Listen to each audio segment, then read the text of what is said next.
అంతరాత్మ వికాసం ఈ దశ లక్షణం. ఉత్తర బాల్య దశ. ఉత్తర బాల్య దశలో development of conscience in the characteristic of the stage later childhood. ఉత్తర బాల్య దశలో అంతరాత్మ వికాసం అనేది జరుగుతుంది. అదేవిధంగా శిశువు మొదట మగవాళ్ళందరినీ నాన్నగా సంబోధించి తదుపరి దశల్లో ఆ పదాన్ని తన తండ్రికి మాత్రమే ఉపయోగించడం ఇందులో ఇమిడి ఉన్న వికాస నియమం. వికాసం సాధారణ దశ నుండి నిర్దిష్ట దశకు సాగుతుంది. That is development proceeds from general to specific. This is the principle involved in this.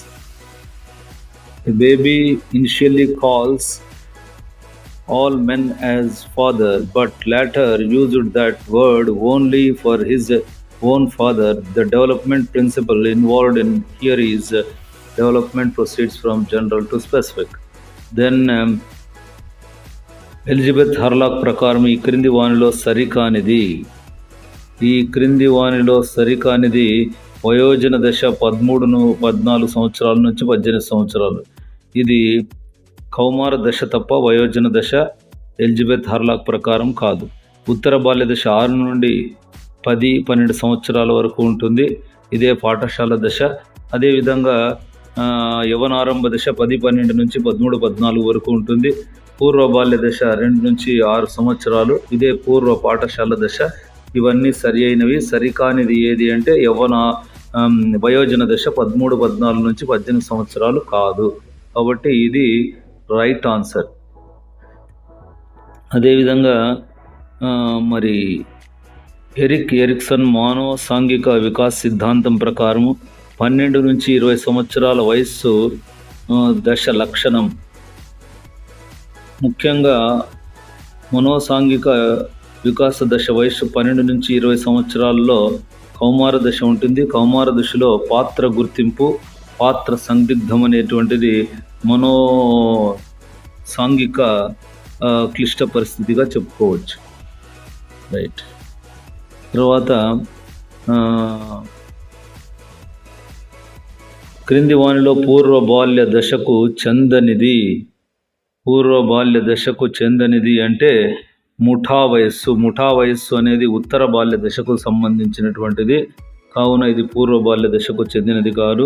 పూర్వ పాఠశాల దశ వయస్సు పూర్వ బాల్య దశ. అదేవిధంగా పూర్వ బాల్య దశ అన్వేషణ దశ.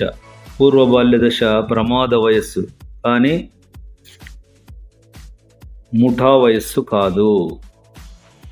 ఇది అంటే పూర్వ బాల్య దశకు చెందనిది ఏది అంటే ముఠా వయస్సు అనేది కరెక్ట్ ఆన్సర్. ముఠా వయస్సు అని దేన్ని అంటారంటే ఉత్తర బాల్య దశ. రైట్. నెక్స్ట్, నాయకత్వం సహభాగ నాయకత్వంగా పిలువబడుతుంది. ప్రజాస్వామ్య నాయకత్వాన్ని సహభాగ నాయకత్వంగా పిలుస్తారు. కారణం, నాయకుడు భాగస్వాములందరి యొక్క ఆమోదాన్ని తీసుకునే నాయకత్వం వహించడం జరుగుతుంది. దీన్నే ప్రజాస్వామ్య నాయకత్వం అంటారు. నిరంకుశ నాయకత్వంలో నాయకుడు ఎవరి యొక్క ఆలోచనలు కానీ వారి యొక్క ఆమోదం కానీ తీసుకోకుండా నాయకత్వం వహిస్తాడు. అదేవిధంగా జోక్యరహిత నాయకత్వం అనేటువంటి దాంట్లో ముఖ్యంగా లేజీ ఫెయిర్ అంటాము. ఆ లేజీ ఫెయిర్ అనేటువంటిది దాంట్లో నాయకుడు పెద్దగా పట్టించుకోడు.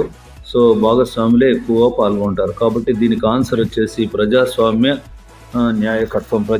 నాయకత్వం అనేటువంటిది దీనికి సంబంధించినటువంటి ఆన్సర్. తదుపరి మనకు నెక్స్ట్ వచ్చేసి ఏమంటే, పరీక్షల్లో ఫెయిల్ అవుతాననే భయం ఉన్న విద్యార్థి తన తోటి విద్యార్థులు పరీక్షలంటే భయపడుతున్నారని తరచూ విమర్శిస్తూ తృప్తి చెందడం ఈ రక్షక తంత్రం. ముఖ్యంగా ప్రొజెక్షన్ అనేటువంటిది రక్షక తంత్రం. పరీక్షల్లో ఫెయిల్ అవుతానని భయం ఉన్న విద్యార్థి తన తోటి విద్యార్థులు పరీక్షలంటే భయపడుతున్నారు తరచు అని విమర్శిస్తూ తృప్తి చెందడం అనేది ఉంటుంది. నెక్స్ట్, అదేవిధంగా జాన్ మేయర్, పీటర్ సలోవే ఉద్వేగ ప్రజ్ఞను వివరించడానికి ఈ నమూనాను ఉపయోగించారు. ముఖ్యంగా వాళ్ళు వాడిన నమూనాని సామర్థ్య నమూనా అంటారు. సామర్థ్య నమూనా, ఎబిలిటీ మోడల్. ఉద్వేగ ప్రజ్ఞకు సంబంధించి 3 నమూనాలు ఉన్నాయి. సామర్థ్య నమూనా, లక్షణ నమూనా, రెండూ కలిపినటువంటి దాన్ని మిశ్రమ నమూనా. డేనియల్ గోల్మెన్ మిశ్రమ నమూనాని ఆధారంగా చేసుకునే ఉద్వేగ ప్రజ్ఞ వికాస సిద్ధాంతాన్ని దాని గురించి చెప్పడం జరిగింది. కాబట్టి దీనికి ఆన్సర్ ఏమంటే జాన్ మేయర్, పీటర్ సలోవే ఉద్వేగ ప్రజ్ఞను వివరించడానికి ఈ నమూనా ఉపయోగించారంటే సామర్థ్య నమూనా, ఎబిలిటీ మోడల్. నెక్స్ట్, సాంఘిక పరిపక్వత లోపంగా పరిగణించబడే లక్షణం.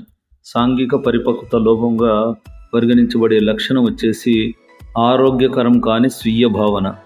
మరి సాంఘిక పరిపక్వతగా భావించేటువంటి లక్షణాలు ఏమంటే భావోద్వేగ స్థిరత్వం కలిగి ఉండడము, సామాజిక బాధ్యతలలో పాలు పంచుకోవడము, కుల, మత, ప్రాంత, వర్గ వైషమ్యాలకు అతీతంగా ఉండడమే సాంఘిక పరిపక్వతగా పరిగణించబడవచ్చు.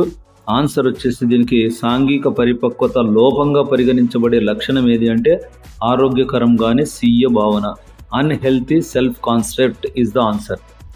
నెక్స్ట్, ఈనాడు నేను ఈ స్థాయిలో ఉండడానికి కారణం రేపు ఏ స్థాయిలో ఉండాలో నేను నిన్ననే ఆలోచించుకొని ఉండడమే అన్నది దీనికి ఉదాహరణ.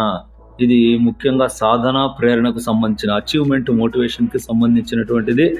సో ఇది ఈనాడు నేను ఈ స్థాయిలో ఉండడానికి కారణం రేపు ఏ స్థాయిలో ఉండాలో నేను నిన్ననే ఆలోచించుకొని ఉండడమే అన్నది దీనికి ఉదాహరణ. అంటే సాధన ప్రేరణ, achievement motivation.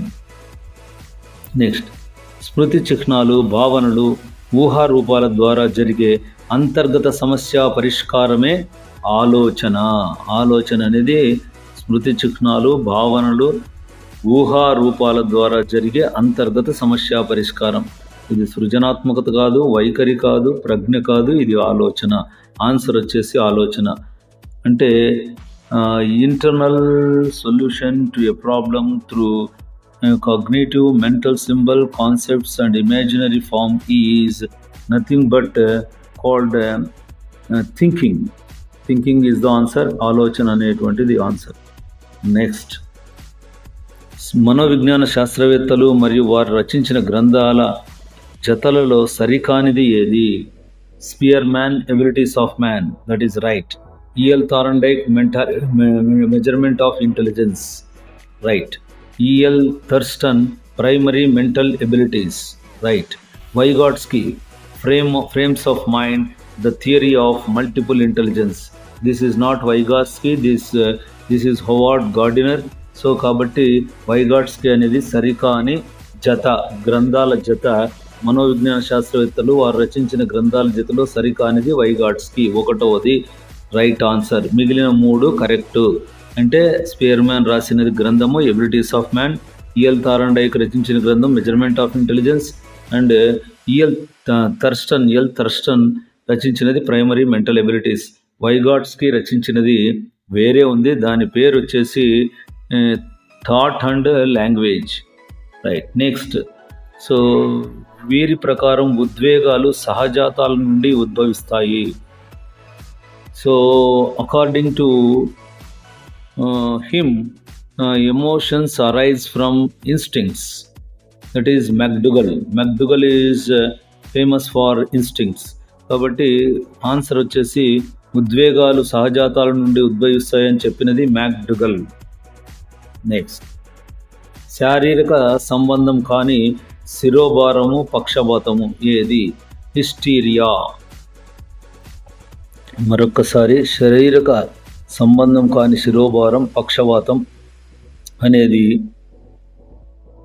Hysteria. Hysteria is the answer. Paul Torrance సృజనాత్మక ఆలోచన పరీక్షలో ఉపపరీక్ష కానిది. This is not the sub test of Paul Torrance test of creative thinking test. ఉత్పత్తి మెరుగుదల పరీక్ష అనేది ఆన్సర్. ప్రోడక్ట్ ఇంప్రూవ్మెంట్ టెస్ట్ అంటే పాల్ టోరెన్స్ యొక్క సృజనాత్మక ఆలోచన పరీక్షల్లో ఉపపరీక్షలు ఏమి అంటే బొమ్మ చిత్రపూరణ పరీక్ష, బొమ్మ ఆకృతి నిర్మాణ పరీక్ష, సమాంతర రేఖల పరీక్ష అనేటువంటివి టోరెన్స్ సృజనాత్మక టెస్ట్లో ఉన్న ఉపపరీక్షలు. కానిది ఏది అంటే ఉత్పత్తి మెరుగుదల పరీక్ష. ఇది ఆన్సర్. నెక్స్ట్, పియాజే యొక్క పూర్వ ప్రచాలక దశయందు ప్రధాన లక్షణం అహం కేంద్రవాదం, egocentrism is the pre operational stage కీ క్యారెక్టరిస్టిక్. 2 అనేది కరెక్ట్ ఆన్సర్. అహం కేంద్రవాదం, పియాజే అహం కేంద్రవాదం. తర్వాత మనకు క్రో ప్రకారము అభ్యసనకు సంబంధించి సరికాని వాక్యములు అవరోధాలను అధిగమించే క్రమంలో చూపే ప్రేరణ. ఇది రైట్ ఆన్సర్. కాబట్టి క్రో ప్రకారం అభ్యసనకు సంబంధించి సరికాని వాక్యం అంటే అవరోధాలను అధిగమించే క్రమంలో చూపే ప్రేరణ. క్రో ప్రకారం అభ్యసనకు సంబంధించి సరి అయిన వాక్యం ఏమంటే అవరోధాలను అధిగమించే క్రమంలో చూపే సర్దుబాటు లేదా లక్ష్య సాధన కొరకు అభిరుచిని పెంచే ప్రవర్తన మార్పే అభ్యసనము క్రో ప్రకారం. ఇక్కడ ఆన్సర్ వచ్చేసి కానిది ఏది అడిగాడు అది 1 అవరోధాలను అధిగమించే క్రమంలో చూపే ప్రేరణ. నెక్స్ట్, చారిత్రాత్మక పరిశోధన సర్పిలంను రూపొందించిన వారు. Action research spiral was designed by Stephen Kemmis. Stephen Kemmis is the person who designed action research spiral. This contains 4 parts: plan, and that is action, then implementation and feedback. So the Stephen Kemmis is the right answer. Next, NEP 2020 ప్రకారం విశ్వవిద్యాలయాలలో ప్రవేశం కొరకు national testing agency సంవత్సరంలో కనీసం ఇన్నిసార్లు అత్యంత నాణ్యమైన common aptitude test మరియు సాధారణ సబ్జెక్టులో ప్రత్యేకించబడిన పరీక్షను నిర్వహిస్తారు. ఆన్సర్ వచ్చేసి 2 సార్లు మాత్రమే. So as for NEP 2020, the National Testing Agency NTA is conducting high quality common aptitude test and specialized common subject exams for university entrance test at least these many times in a year, that is 2 times. Answer is 2 times. Then andragogy means andragogy అంటే వయోజన విద్యా పద్ధతి. andragogy means adult learning method. Then Spearman కోటి సంబంధ గుణకాన్ని గణించే సూత్రము. Spearman correlation coefficient is been calculated with sigma is equal rho is equal to 1 minus 6 sigma d square by n into n square minus 1. That is the 4th one is the right answer. Next, అంతరాత్మ వికాసం అనేటువంటిది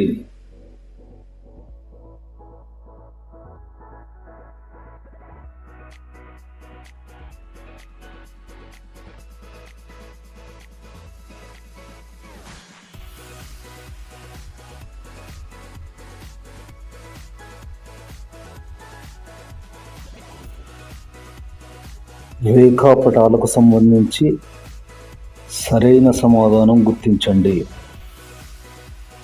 choose the correct answer regarding graphs. ఇక్కడ ఉన్నటువంటి correct answer సోపాన చిత్రంలో x అక్షం మీద తరగతి అంతరాలను సూచిస్తుంది. రైట్. పౌనఃపున్య బహుభుజి x అక్షం మీద తరగతి అంతరాల మధ్య బిందువు ఉంటుంది. రైట్. పౌనఃపున్య వక్రరేఖ సౌష్ఠవాకారంలో ఉంటుంది. రైట్. సంచిత పౌనఃపున్య రేఖాపటం S ఆకారంలో ఉంటుంది. Right. x-axis of histogram represents class intervals. x-axis of frequency polygon contains midpoints of class intervals. Frequency curve is symmetric. Cumulative frequency curve is in S shape. All of them are correct. Therefore, సరైన సమాధానము A, B, C, D. That is 3rd answer is the right answer. Next,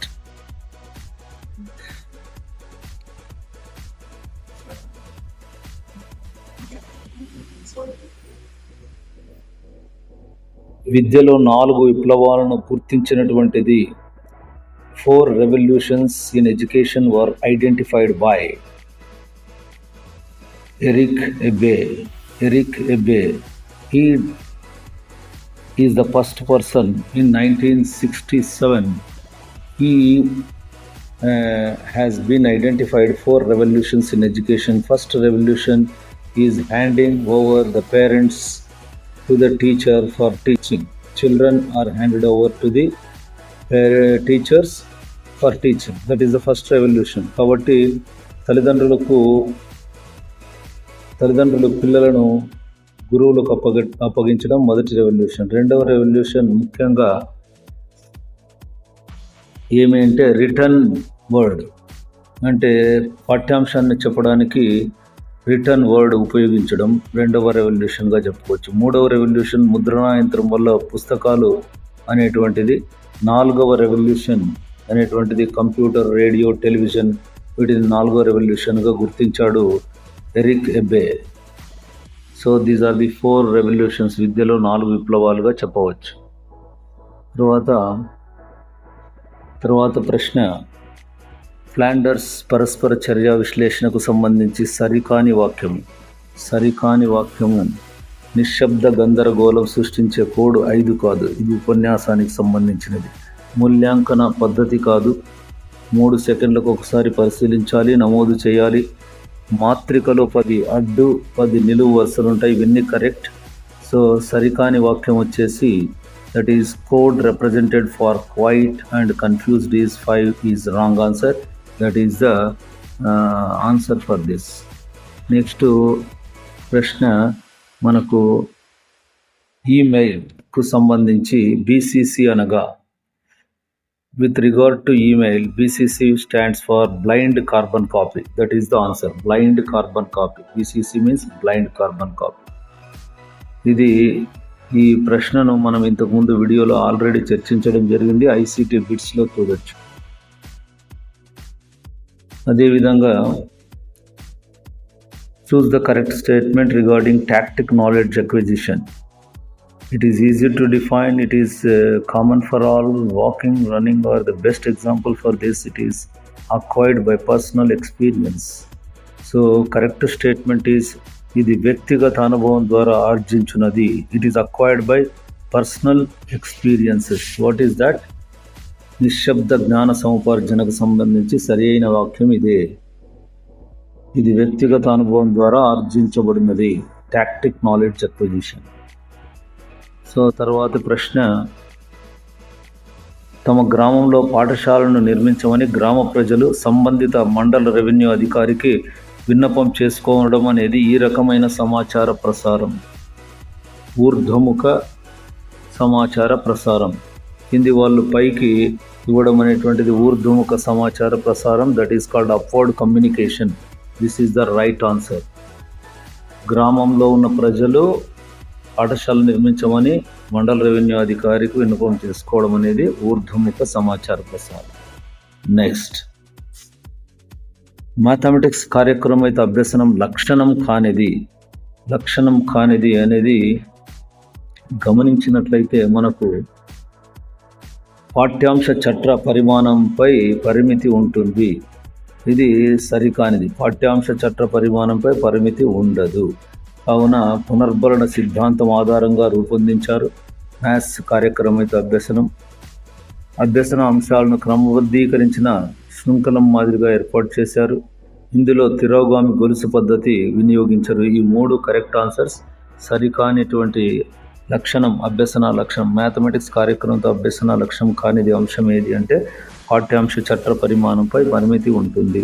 that is there is a limitation on the scope of conceptual framework. Next, this is not related to linear programming learning. రేఖీయ కార్యక్రమంతో అభ్యసనానికి సంబంధించి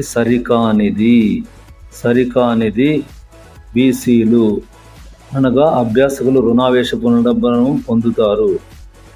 ఇది correct కాదు.